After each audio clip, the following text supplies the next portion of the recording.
जय श्री राम। बहुत बहुत स्वागत है आप सभी का एक बार फिर से आपके ही अपने YouTube चैनल पर। मैं पंडित आशीष शर्मा लेकर आया हूँ मार्च महीने का मासिक राशिफल, जिसको हम मंथली हॉरोस्कोप या मंथली प्रेडिक्शन कहते हैं। हमारा ये वीडियो चंद्र राशि पर आधारित है, यानी आप अपनी राशि से ग्रहों के गोचर की स्थितियों को देखिए कि इस महीने कौन सा ग्रह कहाँ किस भाव में बैठा है, कब वो ग्रह राशि परिवर्तन करेगा, उसके बैठने से, उसकी स्थिति से, ग्रहों की युति से या ग्रहों के परिवर्तन करने से आपके जीवन में क्या क्या फर्क आ सकता है, वो सब कुछ इस वीडियो में बड़े विस्तार से मैं यहाँ बताने वाला हूँ। इसलिए वीडियो पे बड़े ध्यान से बने रहें, अंत तक वीडियो को देखें, जिससे आपसे कोई भी महत्वपूर्ण जानकारी ना छूट जाए, क्योंकि सभी नौ ग्रह किसी न किसी प्रकार की जिम्मेदारी को लेकर आपके लिए चल रहे हैं। तो आइए शुरुआत करते हैं आज के इस वीडियो की कि वृषभ राशि के जातकों के लिए मार्च 2024 का मासिक राशिफल। अगर आपको हमारा वीडियो पसंद आया, आप हमारे चैनल पर पहली बार आए हैं तो चैनल को सब्सक्राइब करके बेल आइकन दबाइए। आइए शुरुआत करते हैं आज के वीडियो की। सबसे पहले ग्रहों की स्थिति को देख लेते हैं कि चंद्रमा आपकी राशि यानी राशि को रिप्रेजेंट करता है। पंचम में केतु है, भाग्य स्थान में 2 ग्रह, कर्म भाव में 3 ग्रह, लाभ में 1 और बृहस्पति बैठ गया 12वें घर में। यानी एक चीज समझ में आती है कि अधिकतम ग्रहों का संबंध इस महीने भाग्य स्थान और कर्म स्थान पे बनता है। जब भी किसी भाव से 5 या उससे अधिक ग्रह, 4 या उससे अधिक ग्रह बनते हैं तो उस भाव से संबंधित फल ज्यादा मिलते हैं। ये नियम कुंडली में भी अप्लाई होता है, ये नियम कहीं ना कहीं आपके जीवन में गोचर में भी अप्लाई होता है। तो आइए सबसे पहले हम देखते हैं कि हमने देखा कि भाग्य स्थान में 2 ग्रह बैठे हैं, मंगल और शुक्र। आखिर ये क्या करने वाले हैं इस महीने? हमने देखा कि आपकी राशि का मालिक 9th हाउस में, यानी राशि का संबंध भाग्य से बना कि कहीं ना कहीं मेरा भाग्य मेरा साथ देगा। ये राशि के मालिक का 9वें भाव में जाने का फल है। ये शुक्र ग्रह है, स्वास्थ्य और सम्मान के लिए अच्छा है। ये 9वें भाग्य स्थान में है, यानी आपका भाग्य आपका साथ देगा। अब यही शुक्र 7 मार्च को राशि परिवर्तन करता है। तो पहला परिवर्तन, राशि के मालिक का 9वें से निकलकर 10वें में जाना कर्म और कार्य क्षेत्र के लिए शुभ है, क्योंकि एक शुभ ग्रह राशि का मालिक होकर अगर 10वें भाव में जाता है तो ये स्थिति प्रोफेशनली अच्छी मानी जाती है। ये स्थिति आपके कर्म और कार्य क्षेत्र को मजबूत करती है कि जी मैं कर्म करने के लिए तैयार हूँ, मैं एनर्जेटिक हूँ, मेरा स्वास्थ्य अच्छा रहेगा, मुझे अपॉर्चुनिटी मिलेंगी। तो शुक्र का 9वें में जाना भी शुभ है, शुक्र का 10वें में जाना भी और उससे भी ज़्यादा शुभ हो जाता है। मंगल उसके साथ है, मंगल उच्च के हैं और मंगल 15 लगभग 15 मार्च तक मंगल मकर राशि में ही है। और मैंने अपनी पिछली वीडियो में भी बताया था कि मंगल अगर भाग्य स्थान में है, पहली बात सप्तम का मालिक होकर आए तो विवाह वैवाहिक संबंधों के लिए शुभ होता है, पद प्राप्ति के लिए अच्छा है और बाहर से जुड़कर कुछ काम कराने के लिए अच्छा। फिर ये मंगल 15 मार्च को आता है 10वें भाव में, जहां पर इसको 10वें के ही मालिक शनि मिलते हैं। शनि का बल लगातार बढ़ रहा है, क्योंकि पहले शुक्र वहां पहुंचे तो शनि को सपोर्ट मिला, या कह सकते हैं शुक्र को शनि से सपोर्ट मिल गया। अब मंगल पहुंच जाएंगे कुंभ राशि के अंदर और वो भी दशमेश के साथ, यानी ये स्थिति कर्म कार्य क्षेत्र प्रोफेशनली तो बहुत अच्छी हुई।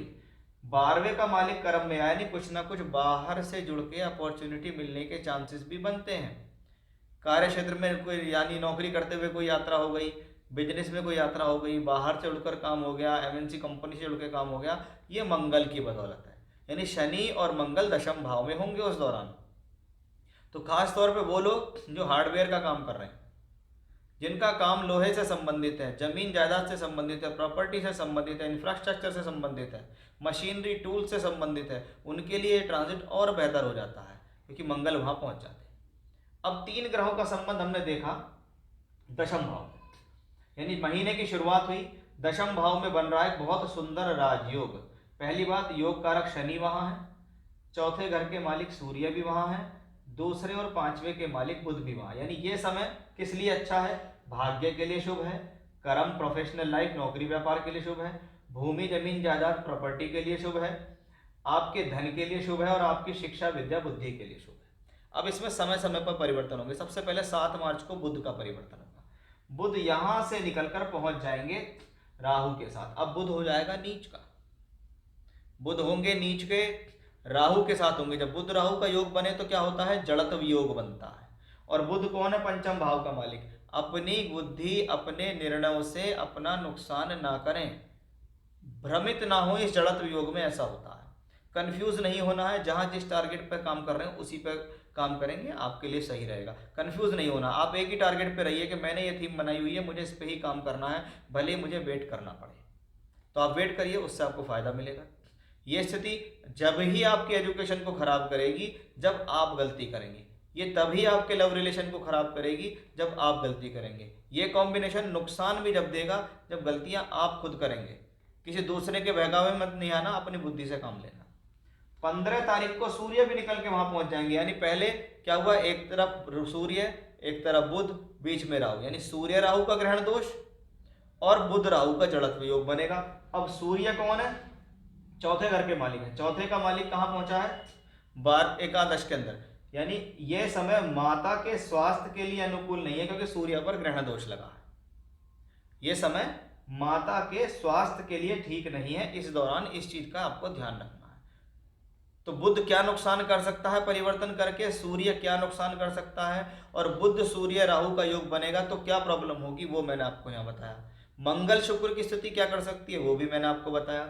शनि दशमेश होकर दशम में है, अगर यहाँ 3 ग्रह का योग है और ये दोनों ग्रह यहाँ से निकलकर यहाँ पहुंच जाएंगे तो ये मंगल और शुक्र यहाँ आ जाएंगे, यानी लगातार आपके कर्म भाव से दशम भाव के ऊपर 3 ग्रहों का संबंध है, या 3 ग्रहों का संबंध दशम कर्म से बनता है। तो प्रोफेशनल लाइफ किसी ना किसी प्रकार से चलती ही रहती है। ठीक है, प्रोफेशनल लाइफ किसी ना किसी प्रकार से मूवमेंट में चलती रहती है, आपका काम कराती ही रहती है, आपको कुछ ना कुछ काम मिलता ही रहता है, चाहे नौकरी कर रहे हो, चाहे व्यापार कर रहे हो, या कुछ भी कर रहे हो। अब एक प्लेनेट हमारा है बृहस्पति, वो 12वें घर में है, और उसके लिए अच्छी बात क्या है कि इस दौरान बृहस्पति पर कोई अशुभ प्रभाव नहीं है, और बृहस्पति इस दौरान शुक्र के भरणी नक्षत्र में, और जो शुक्र आपकी राशि का मालिक है, जो दशम भाव और भाग्य स्थान में चलता है, यानी बृहस्पति का भी 12वें घर में जाना कहीं ना कहीं आपके लिए अपॉर्चुनिटी देने वाला है। हालांकि बृहस्पति जब तक 12वें में होता है तो खर्च बढ़ता रहता है, लेकिन वो खर्च कुछ संयमित हो जाए, आप कहने लगे जी मुझे कुछ आराम आ गया, अब मैं पहले से ठीक हूँ, या मेरे कुछ खर्च कम हो गया, मेरे पे प्रेशर कम है, तो वो उस हिसाब से बेटर भी होता दिखाई देता है।